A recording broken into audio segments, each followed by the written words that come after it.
How's it going, everyone? Packalacka TCG here, and today I'm going to be doing my first deck profile for Obsidian Flames. Now, I know it's been a while, and the last deck profile you saw was Glamora, I believe it actually was. But for those who aren't aware in our older audiences, Team Vstar has decided to disband, so I have decided to branch out and be my own content creator at Packalacka TCG. You can go check it out on Twitch. We stream at least 2 to 3 times a week. I will also be pushing content out on this channel for the foreseeable future. With that in mind, we're going to be taking a look at probably one of the most hyped decks, Charizard EX, Pidgeot, Arceus. The whole concept of the deck is revolved around Charizard EX. Now, Charizard EX has this neat ability where when you evolve into it, you search your deck for 3 basic fire energy and attach it to your Pokemon in any way you like.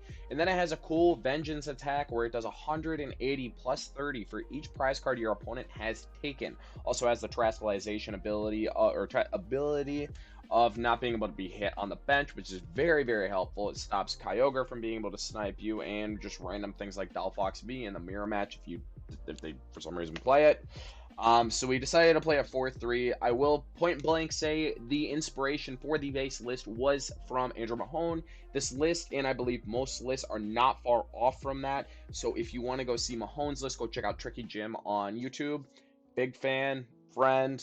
330 HP Dark attacking Charizard, which is the first time we've seen that in quite a while. But we paired it with Arceus Vstar. It's just pure consistency. Arceus is not only in here as a good attacker, because you can just slam 3 energies on it. It does 200 damage base, and this is your deck for energies.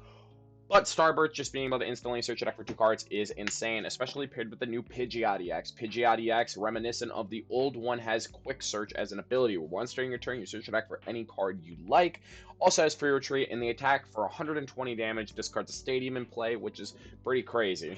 Like, this card is just very, very good in a deck to where you can go anything Arceus. I feel like should either play a 101 or a 202 Pidgeot, just because you can essentially search a deck for 3 cards in a turn as long as one of the pieces in your hand is Pidgeot or a rare candy, which is pretty good.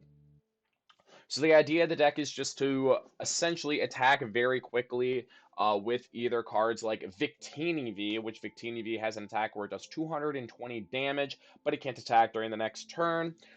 Delphox V, where it does 120, you lost on 2 fire energies, and then you do 120 damage to one of your opponent's bench Pokemon as well, or even Charizard if you decide to attack with it as well. So attacking as fast as you possibly can, possibly by turn 2. You could even technically attack turn 1 if you use Strafe with Victini or Eerie Glow, I believe the attack name is on Delphox.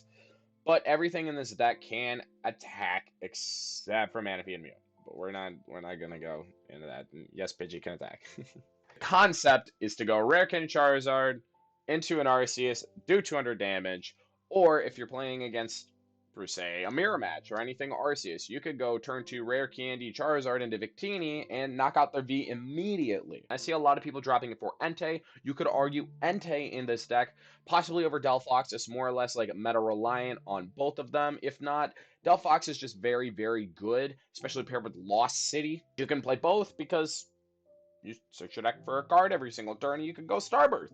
So it's an extremely good combination of cards to have in a deck like this. You also have access to Radiant Charizard, which is a 1-prize pivot to where it can do 250 damage. You can attack with it turn 2, which is crazy as well. You just attach. Next turn, Rare Candy into Charizard, and then go, okay, attach again, 250 damage.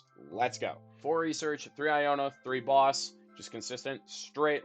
4 pass, 4 rare candy, 4 ultra roll, 1 rope, 1 super rod, 1 belt, 1 vitality band. This is a card I don't see a lot of people playing. More or less I'm in the middle of testing this one too, but vitality band seems extremely good in here. Not only because it allows Victini to one-shot Dragonite V, but it allows Charizard to hit 310 on VMAXs if they take an X amount of prize cards. You also hit 220 with the attack. With the Vitality Band, Delphox can hit 130 on certain things, and Charizard 260. Especially, that's like a very key number going into EXs. Not that it's like towards Vs or anything, because like I said, you have Choice Belt to make up for that. But like, knocking out EXs, extremely good. You could argue Pogo Moltres. I think Pogo Moltres sucks though.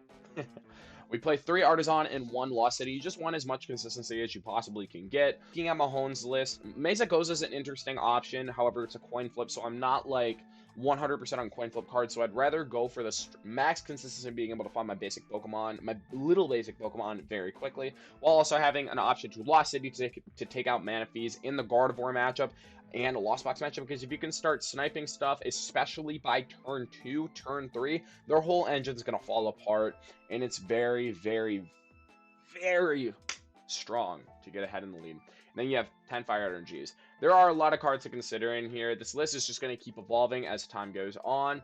Like, the list played a 4-4 Charizard line, so it's just you always have access to it and you can always find it. I was in the middle of it. I was like, you could play 4, you could play 3. It's whatever either way. Like I said, most lists aren't playing Victini. I think Victini is pretty good. They're playing Entei instead. If not, they're not even playing Delphox and they're playing a second Mew.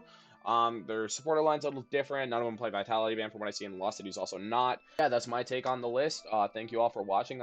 Please subscribe and like for more content. If you'd like to see more decks like this in the future for Obsidian Flames, please drop it in the comment section below. Until then, see everyone later.